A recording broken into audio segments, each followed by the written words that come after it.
ہاں معلوم ہے. السلام علیکم ورحمۃ اللہ وبرکاتہ.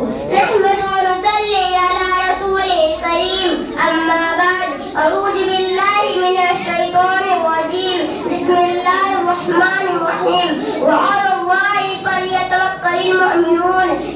سامعین و سامعات، میں آج کے سالانہ انجمن میں ایک تقریر پیش کرنا چاہتی ہوں جس کا عنوان اللہ پر بھروسہ. قرآن شریف میں لکھا ہے کہ جو شخص اللہ تعالیٰ پر بھروسہ کرے تو اللہ تعالیٰ اس کی مدد کے لیے کافی ہے. ایک دفعہ کا واقعہ ہے کہ ہمارے رسول صلی اللہ علیہ وسلم مدینہ طیبہ سے دور کہیں سفر میں تھے. سخت گرمی کا زمانہ تھا. دوپہر کے وقت تھوڑی دیر آرام فرمانے کے لیے ایک درخت کے سائے میں ایک جگہ لیٹ گئے. ہمارے حضرت تھکے ہوئے تھے. لیٹتے ہی آنکھ لگ گئی. ایک کافر چپ چاپ آیا اور تلوار کھینچ کر آنکھ کے قریب کھڑا ہو گیا.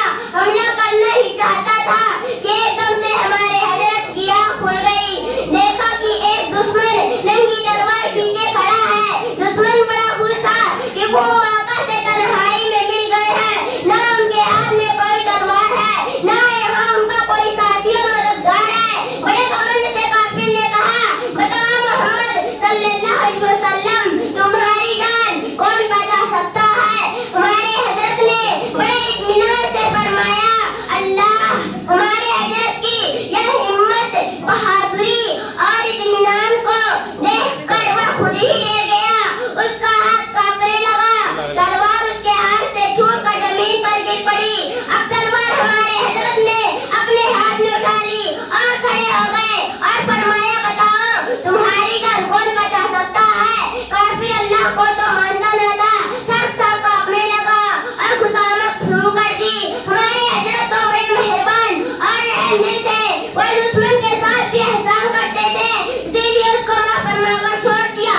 لگاؤ تو لابین اس سے لگاؤ، جھکاؤ تو سر اسے کے آگے جھکاؤ.